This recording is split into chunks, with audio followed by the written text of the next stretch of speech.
Olá, tudo bem com você? Estou começando agora uma nova pequena série, uma minissérie aqui no meu canal, com base neste livro aqui, de Tarso a Roma, a jornada do apóstolo da fé, o apóstolo Paulo. É um livreto com poucas páginas, impresso pela Casa Publicadora Brasileira. O autor é Rex Edwards, está aqui a foto dele.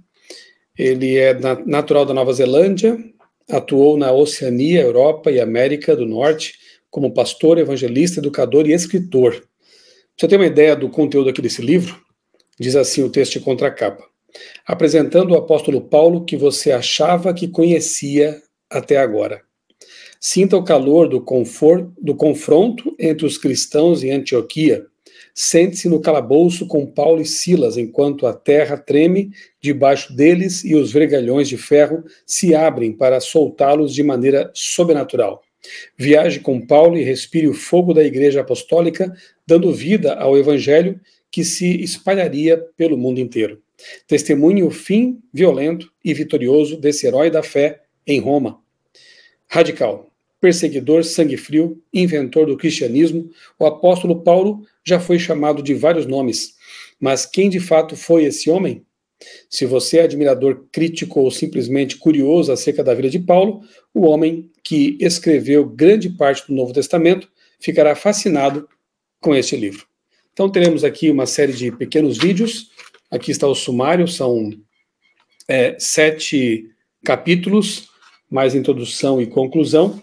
Paulo em Damasco, Antioquia, Filipos, Bereia, Atenas, Cesareia e Roma. E eu começo aqui trazendo algumas informações da introdução do livro, do pastor Rex Edwards. Aqui logo na introdução, ele já apresenta alguns detalhes interessantes. Eu quero começar então esse vídeo introdutório mencionando alguns detalhes que eu li aqui na introdução. Paulo entregou o coração à missão aos gentios, aos não-judeus, portanto. Por meio dele, Jesus Cristo se levantou para evangelizar o mundo. A versatilidade e a formação de Paulo permitiam que ele debatesse com rabinos nas sinagogas, com magistrados orgulhosos em suas cortes e com filósofos em seus círculos de conhecimento.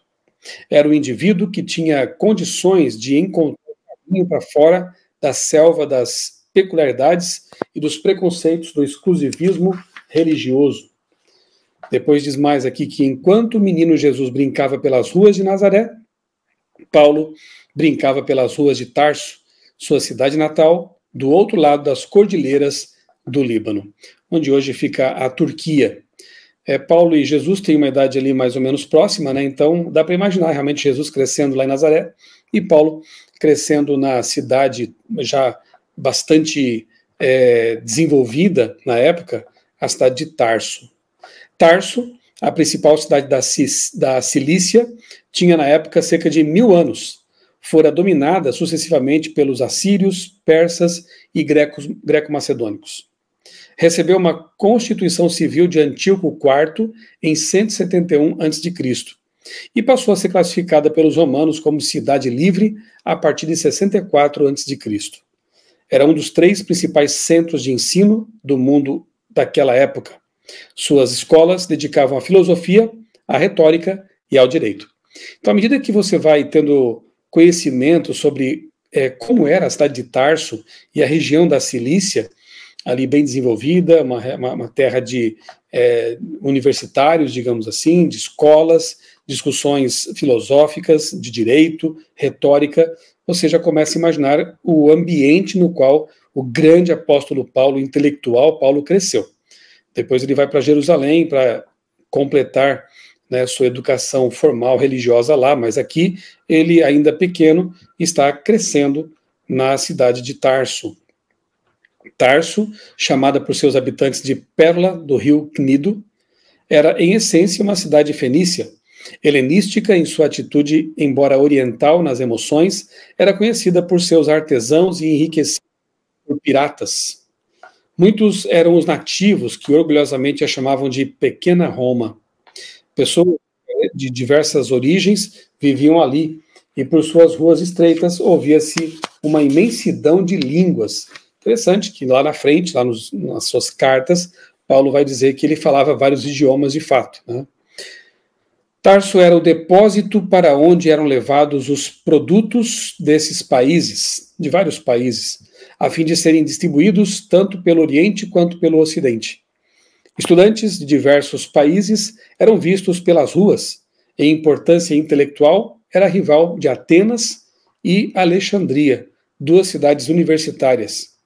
Considerando todas essas características, Tarso não era o local de nascimento perfeito para o apóstolo aos gentios. Depois Paulo vai trabalhar com pessoas de várias culturas, pessoas que falavam vários idiomas, e de fato ter crescido em Tarso, na cosmopolita Tarso, foi realmente um grande preparo já inicial para o apóstolo, né, para aquele que viria a ser o apóstolo dos gentios. O pai de Paulo era um dos muitos judeus dispersos pelas cidades do mundo gentílico, envolvido na atividade comercial. Infere-se, com base nas alusões de Paulo aos poetas gregos, que ele era familiarizado com a literatura da Grécia. Por sinal, junto com o pastor Roger Tavares, nós faremos um vídeo, caso já tenhamos feito, você pode ver aí no meu canal, sobre essa passagem de Paulo por Atenas. E nesse livro aqui também fala disso, né? É um dos textos que mais me fascinam no Novo Testamento. Atos capítulo 17, que é o encontro dos mundos, né? Paulo, com seu background judaico e também ali macedônico, encontra os filósofos lá de Atenas, na Grécia. Realmente um encontro bem interessante de ideias, de culturas, e Paulo, então, apresenta Jesus usando elementos da cultura grega, o que é realmente uma contextualização bem adequada da mensagem cristã para um auditório que não tinha aquele pano de fundo judaico para o qual Paulo muitas vezes falou também. O centro de formação rabínica judaica ficava em Jerusalém, e Paulo tinha por volta de 13 anos de idade quando foi mandado para lá. Sua chegada na cidade santa pode ter acontecido no mesmo ano em que Jesus a visitou pela primeira vez, aos 12 anos. Olha que interessante. Para toda criança judia com inclinação religiosa, Jerusalém era o centro de todas as coisas. Passos de profetas e reis ecoavam pelas ruas. Memórias sagradas e sublimes se apegavam às suas paredes e construções. E aqui o autor lembra que Paulo, lá em Jerusalém, foi educado aos pés de Gamaliel, que já era então um rabino bastante conhecido, um homem muito sensato, muito sábio. Foi esse o professor de Saulo, ou Paulo. Sempre que visitava uma cidade com habitantes judeus, sua primeira aparição pública ocorria na sinagoga, onde sua formação rabínica e seu conhecimento do Antigo Testamento lhe garantiam a oportunidade de falar. Além disso, estava destinado a ser o maior teólogo do cristianismo e o principal escritor do Novo Testamento. De fato, se você for contabilizar ali a quantidade de páginas de escritos no Novo Testamento, a maior parte dele foi escrita pelo grande teólogo apóstolo Paulo, né? E finalizando aqui o capítulo, o autor diz assim: ao longo deste livro, seguiremos as pegadas do apóstolo mais apaixonado, inteligente, urbano e dedicado do início do cristianismo, Saulo de Tarso, ou, como os romanos o chamavam, Paulo de Tarso. O fariseu intelectual, mestre da lei, teólogo e, finalmente, o apóstolo aos gentios. Conforme observa Udo Schnell, Paulo foi uma existência itinerante. Como ninguém antes ou depois, ele conectou diferentes continentes, culturas e religiões e criou algo que é permanentemente novo, o cristianismo como religião mundial. Realmente é uma biografia muito interessante. Próximo vídeo vai tratar de Damasco, de perseguidor a proclamador, justamente a incrível conversão desse homem de Deus, o apóstolo Paulo, e recomendo a você, então, esse livro aqui, De Tarso a Roma, um livreto aqui de 100 e poucas páginas, 112 páginas, tratando aí de Paulo, sua trajetória, as cidades por onde ele passou. E antes de encerrar esse vídeo, quero deixar aqui com você um trecho de uma live que eu fiz com o pastor Roger Tavares, porque agora em julho, próximo aqui, nós faremos uma viagem para esses lugares aqui. Olha que interessante. A maior parte desses lugares que Paulo visitou está hoje na Turquia. E nós faremos, então, uma excursão com um grupo especial de pessoas que vão conosco para a Turquia e Grécia. Estaremos ali em Atenas, Corinto, algumas igrejas do Apocalipse também, Laodiceia e outras, Éfeso. Será uma viagem inesquecível, cultural, muito rica em informações. É como se nós estivéssemos, então, vendo ao vivo, né, o que o autor descreve aqui nesse livreto. Se você quiser mais informações a respeito dessa viagem, se quiser fazer parte dela, eu até recomendo que você se apresse, porque faltam apenas 6 vagas. Estamos já quase fechando esse pacote, esse grupo, e será realmente uma viagem inesquecível, como eu disse, né? Você volta com informações, com lugares, com memórias que ajudam você a depois ler a Bíblia de uma forma bem mais aprofundada. Então vou deixar com o pastor Rogel a explicação a seguir, para que você possa então compreender um pouco melhor o que vai ser essa viagem daqui a poucos meses. Um abraço para você, Deus abençoe grandemente a sua vida, sua família, e até o próximo livro de Paulo, ou de Tarso a Roma. Mas vamos lá, vou mostrar para vocês aqui a parte da viagem, né? Então a gente começa de Istambul, aonde depois, o que a gente falou talvez na última live, mais ligada à construção de Constantino, ele constrói essa cidade, ele cria essa cidade chamada Constantinopla, que hoje é Istambul, que depois para frente vai começar a se tornar a sede do cristianismo, né? Porque o eixo está virado para essa região, né? Isso nós estamos falando já de quarto século. Então a gente vai começar de Istambul, que a Turquia é muito bonita, gente, é um país muito, muito bonito, muito bom de comida, né? Começamos em Istambul, a gente vai ver, lógico, a parte muçulmana, né?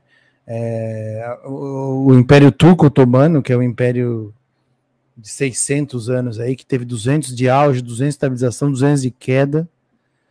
Então a gente vai começar da Hagia Sophia, vamos conhecer. A Hagia Sophia era a principal igreja do cristianismo, hoje é uma mesquita, né? Eu falei para vocês, a mensagem das 7 igrejas, você vai lá no local das igrejas, não tem mais ninguém daquilo. O que você ouve é o canto do Mozinho, da mesquita, que por sinal é muito bonito. Mas essa principal igreja do cristianismo é uma mesquita hoje, né? Se tornou um mausoléu, meio museu, agora hoje é uma mesquita mesmo.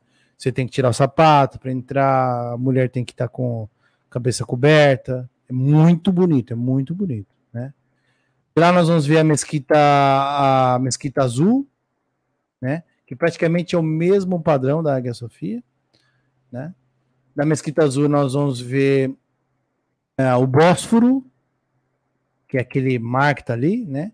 Depois nós vamos ver um pouco do Império Otomano, do Império Otomano, da questão dos sultãos, do Palácio Topkapı, né? Depois nós vamos para os mercados, que são mercados maravilhosos, o Gran Bazar e o mercado egípcio, onde tem tudo de comida, de enfeite. A Turquia não é cara para comprar as coisas, por isso não é barato, né? É o Gran Bazar que vai ter tudo de coisa típica e porcaria também, tudo que vocês pensarem, né? O Bósforo, a gente pega um barco para ir para o Bósforo, e depois nós vamos sair daqui e vamos para Capadócia, né? Capadócia é onde está mais o cristianismo do século X. Ele é muito forte ali no século X. Ele, apesar de ser inferior com muitas coisas em relação ao do século IV, quanto à capacidade, são cristãos que estão meio isolados nessa região. É a região muito linda. Tem muitas igrejas nessas grutas dos cristãos desse período, mais ou menos, século X, XI, né? Tem cidades subterrâneas que a gente vai visitar também, tem mais de uma, nós vamos visitar uma delas. Cidades que você vai descer muitos níveis para baixo do solo, né?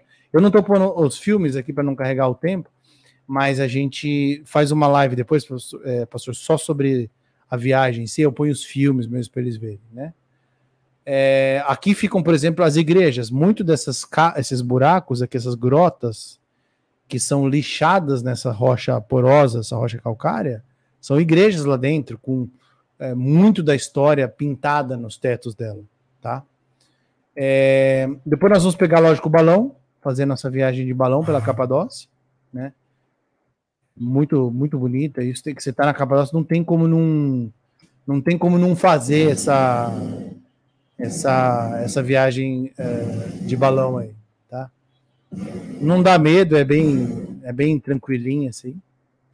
A Capadócia, nós vamos seguir agora. A Capadócia, vamos pensar, se a gente começasse em Jerusalém, eu estaria subindo, eu vou dar na Capadócia. Depois que eu passei Líbano ali, eu vou dar na Capadócia.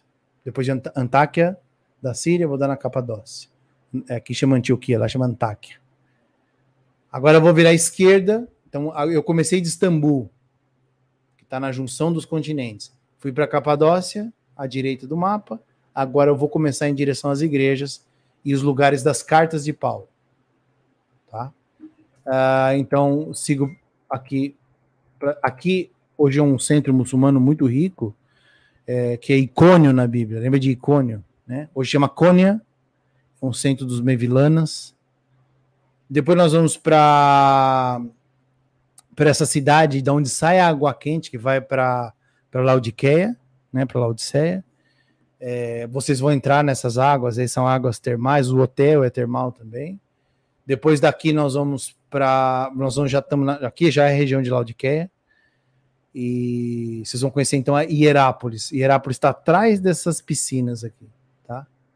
Hierápolis está aqui, ó. Hoje tem água em cima. Hierápolis está destruída, né? A água está em cima da cidade de Hierápolis aqui. Nessa parte, mas tem muita coisa, tem um anfiteatro, ainda está tudo.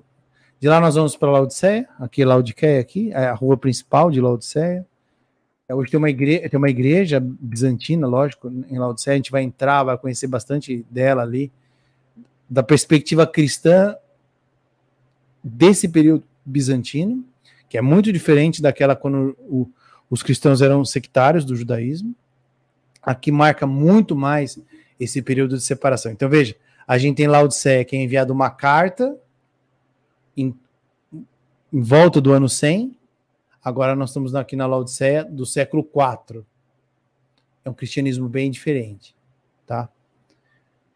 Daí nós vamos para Éfeso. Então, por exemplo, toda aquela questão... Esse ano teve uma coisa muito engraçada. Eu estava em Éfeso, agora em julho e agosto do ano passado, e daí eu falei, eu quero comprar lá, o culto principal era o culto de Diana, né? A gente lembra toda a questão do culto de Diana, de Artemis, que é a mesma personalidade, né? E lá tem as estatuetas de Diana, de Artemis ali. E nós tivemos um problemão na Bíblia com casa de estatueta, de perguntar. E eu e um amigo meu estávamos lá procurando estatueta de Artemisa, de Diana para comprar, porque a gente falou, tem que trazer para a turma ver como é que era. Todo esse problema que dá, e ali, né? E eu falei pro meu amigo, que coisa, né? O sentido que tinha naquele período a estatueta de Diana era uma coisa, uma abominação. E hoje a gente está aqui correndo, procurando para ver onde a gente acha uma para levar para mostrar. No mesmo comércio da estatueta de Diana. Né? Então nós vamos conhecer Éfeso. Éfeso é muito grande, tem toda a questão do templo ali de Diana, tem um anfiteatro, tem a biblioteca de céu, é muito grande, nós vamos passar horas e horas conhecendo tudo isso aí, tá? Olha aqui Éfeso. Essa aqui é uma das ruas de Éfeso, muito lisa por sinal, tá? De Éfeso nós vamos para Bérgama. Eu não sei se eu vou só no sítio de baixo de Bérgama ou faço vocês subirem para conhecer em cima também. Tem muita coisa, o tempo é meio restrito ali, mas talvez vou conhecer os dois sítios com vocês ali. Tem anfiteatros riquíssimos, esse aqui é um riquíssimo, muito curvo ali. Essa é a Bérgama de baixo, a Pérgamo de baixo, né, onde tem uma igreja bizantina. Depois de lá, nós vamos para a região de Troade, onde está aquele porto que Paulo usa muito, né? Que depois também a gente tem a história de Troia, é a mesma região, Troade e Troia está na mesma região. Então aqui é aquele cavalo de Troia, né? Uma região gostosa, na frente do mar, vocês vão ter tempo para ficar ali, é uma cidade muito gostosa, portuária, assim. Ela não é bem portuária mas ela tem muitos barcos, mas é lindo, o hotel é bem perto do mar, dá para vocês ficarem andando ali, boa de comer, maravilhosa. Então olha só, se você olhar aqui no mapa, Capadócia está em cima do mapa à direita, aí nós vamos para o centro, onde estão as igrejas da Ásia Menor. Tá? Na região desse centro, onde estão muitas cartas de Paulo. Lógico, Paulo escreve aos romanos, né, que está, vamos dizer, hoje na Itália. Você tem muita coisa aí na Grécia, mas a concentração é aqui. Tá? Bom, então de lá nós vamos para Tessalônica, onde foi escrita a carta dos Tessalonicenses. Né? De lá nós vamos para Meteora, né? onde tem muito mosteiro, para vocês verem muito as pinturas do cristianismo bizantino. São lindos esses mosteiros, né? A história bíblica é contada por pinturas nas paredes, no teto. É maravilhoso. Parece estar em outro planeta isso aí. Né? Vamos passar em Bereia, onde tinham aqueles cristãos que eram muito estudiosos, né? Então nós vamos conhecer Bereia, ou Véria, também como chama lá. Aí nós vamos para onde foi o batismo de Lídia, né? A primeira mulher, talvez, que a gente tem o documento dela se filiando a esse grupo nesse período, como também a primeira europeia, talvez, né? De lá nós vamos para Filipos, para conhecer a praça onde Paulo apanhou, onde ele ficou preso, onde estão os eventos ali de Filipos. Aqui em Filipos nós estamos na Grécia já, tá? Aqui os hotéis são maravilhosos aqui na Grécia. E daí nós vamos para Atenas. Lógico, eu estou fazendo bem resumido, a gente vai fazer mais um monte de coisa nesse meio ali, né? Tem igrejas que não compensa aí, tá? Como, por exemplo, Filadélfia. É muito pouca coisa. Esmirna, né? Esmir chama. É muito pouca coisa. Algumas compensam muito e tem muita coisa, né? Aí nós vamos gastar agora bastante tempo na Grécia. Vamos conhecer lá onde Paulo fez o discurso. Vamos conhecer a Acrópole, né? Essa Acrópole maravilhosa. Atenas é lindo, gente. É um charme esse lugar aí. Apesar de eu gostar muito mais da Turquia, Atenas é muito bonito. A Grécia nós vamos fazer praticamente da entrada. Nós vamos entrar por terrestre no norte e nós vamos até Corinto no sul. Nós vamos correr muito dentro da Grécia, tá? Esse é um penúltimo grupo que a gente teve lá. E nós vamos cruzar o canal de Corinto, né? Para aqueles que gostam de estudar Tucídides e as guerras do Peloponeso. E daí nós vamos para Corinto mesmo, né? Para entender a carta aos Coríntios e todo o porquê daquele documento ali, os problemas, as brigas, tudo dali. Entender como no meio desse caos todo, tudo a gente tem que ver a questão geopolítica. Por que Corinto? Por que era daquele jeito? Porque na carta aos Coríntios a gente vai ter aquele tipo de admoestação, de fala, por causa de muitos problemas que são regionais dali. São costumes locais, são costumes da história, da influência do paganismo ali, né? Então, quando a gente vê tudo pela ótica da geografia e da história, ou da geopolítica, ou seja, da interação humana e política naquela geografia, a gente consegue entender muito daquilo que é conceito que na carta a gente só via como uma coisa espiritual. Mas não, é um problema do local. Às vezes é um problema geopolítico, da política local. Às vezes é um problema da religião local e da sua influência ali, né? E voltamos para Atenas, aí uma turma volta, outra turma segue para o cruzeiro, onde a gente vai passar por alguns lugares que Paulo passou também, e vamos para Patmos. A ilha de Patmos, vamos fazer Patmos, Creta, Rhodes, Mykonos, que é só um lugar turístico, e Santorini. Tá?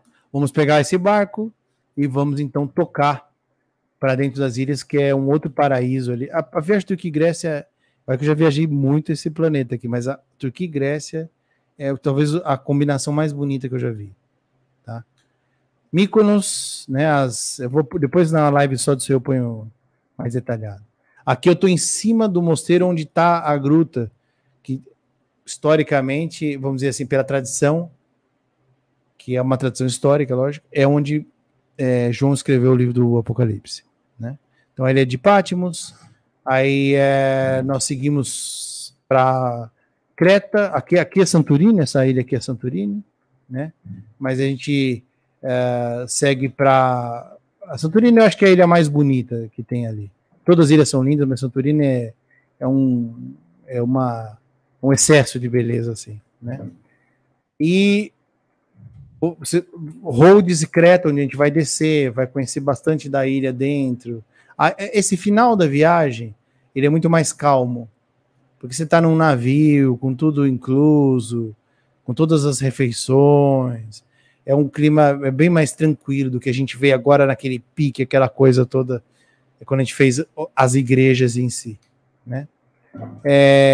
E daqui a gente volta para Atenas. Deixa eu pôr aqui. Esse é o navio nosso ali. Volta para Atenas. Para de Atenas, então, a gente embarcar para o Brasil, né? Eu dei uma geral, pastor, só para a gente ter uma ideia, para a gente... vou interromper aqui o compartilhamento, para a gente ter uma ideia. Depois a gente faz uma live só da viagem em si, né? Mas ter uma ideia que o percurso da Turquia e Grécia, porque, por exemplo, a Turquia, tanto a Turquia quanto a Grécia, são países muito bonitos de visitar mesmo, muito tranquilos também. A gente não vai fazer a viagem de Turquia, quem está conhecendo Turquia só. A gente está fazendo uma viagem de Turquia e Grécia, onde o foco é fazer esses caminhos de Paulo, as igrejas do Apocalipse, e entender o porquê das coisas. Então, por isso que eu falei, a gente vai mexer muito com a geopolítica, com a geografia, com a história, com a política do período da região, de cada lugar ali, para entender um pouco do contexto ali, dos documentos que a gente está recebendo ali, que a gente está estudando agora aqui, né? Roger, eu já deixei na tela aí, enquanto você falava, o número da agência Mapa na Mão, que é quem está organizando a viagem, né? Eles é que estão fazendo toda a parte aí, logística, questão de hotelaria e tudo mais. A gente foi convidado, né? Foi um privilégio aí também nosso, a gente foi convidado para ser os palestrantes ali, os guias, né? Aliás, nós estamos em duas, né, pastor? Nós estamos convidados para duas, né? Essa, Turquia e Grécia, nós somos convidados para a mesma agência Israel, Egito e Jordânia do outro ano, próximo ano também. Bem lembrado. Teremos em janeiro aí, né? Se Deus permitir, a outra viagem que é para Israel, Egito e Jordânia. Então, agora em julho, começando no dia 13 e 14 ali de julho, teremos essa viagem, Turquia e Grécia. O telefone da agência Mapa na Mão está aí na tela, 48-998-35-1000. Então você pode ligar ali, você pode preferencialmente enviar mensagens, né, porque é um número de WhatsApp. Você vai obter ali as informações todas com respeito a essa viagem e será uma alegria ter vocês conosco ali nesse período. E uma pergunta, Roger, quem gosta da Bíblia, quem gosta aí de estudar, né? Depois que faz uma viagem dessa, o que muda? Como é que fica a leitura da Bíblia depois disso? Muda muito, muda muito. Uma, porque você, quando lê, você lembra da imagem do lugar, né? Mas, assim, uma coisa muito diferente, né? Eu tive o privilégio, assim, um dia eu conto a história de como eu aprendi a guiar nessa região, que é bem curioso. Mas, assim, uma coisa é a gente estar numa aula aqui, a outra coisa é você estar pisando no lugar e entendendo. É muito diferente, né? Não só isso. Uma outra coisa é que a vida, esses dias que a gente passa, aquele meio mês, um pouco mais, juntos, a gente tem uma experiência real do que deveria ser o povo de Deus. A gente acorda junto, come, toma café junto, almoça junto, um passa mal, um perde a mala, aí um vai orar com o outro vai ajudar o outro que está com um problema, que não sabe onde está a carteira, aí o outro está resolvendo uma coisa no Brasil para a vizinha de quarto, porque ela não consegue resolver. Né? Então, esse tipo de interação que a gente tem durante esses dias ali é uma coisa muito mais próxima, talvez, do que deveria ser verdade. Não é uma coisa que a gente faz uma live aqui, ou a gente vai num serviço religioso, no culto, num sábado. A outra coisa é você estar junto o dia inteiro. E tem coisas boas e ruins disso, mas está muito mais próximo de uma experiência muito mais real da vida, né?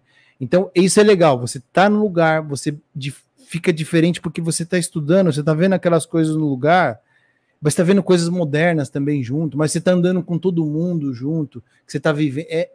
Então, eu acho que a experiência é muito rica, muito rica. Então, quem for nessa viagem em julho, com a Mapa na Mão e nós dois aqui como guias, né? Pastor Roger na parte mais histórica e eu na parte espiritual, as mensagens espirituais, vai ter ali um verdadeiro banho, né, de teologia, arqueologia, história, né? É um curso, na verdade. Então, vale muito a pena. Não é só turismo, né? Embora seja muito, é também uma imersão na história e, como disse o pastor Roger, depois ler a Bíblia com essa experiência é outra coisa, né? Você ter os mapas, as regiões, os cenários e os porquês das coisas, né, terem acontecido naquele local, daquela forma, isso realmente não tem preço. Então, fica aí o nosso convite, na tela o telefone, o contato, o WhatsApp, 48-998-35-1000. Você manda uma mensagem lá e vai obter todas as informações com respeito a essa viagem. Estamos nos aproximando, né? Está perto já, julho. E você que nos acompanhou até aqui, um abraço, fique com Deus e que Ele abençoe sua vida, sua família e quem sabe realmente não estejamos juntos aí nessa viagem em julho, tá bom? Grande abraço. Fechando aqui abraço, gente. Até mais. Até o próximo vídeo aí no canal.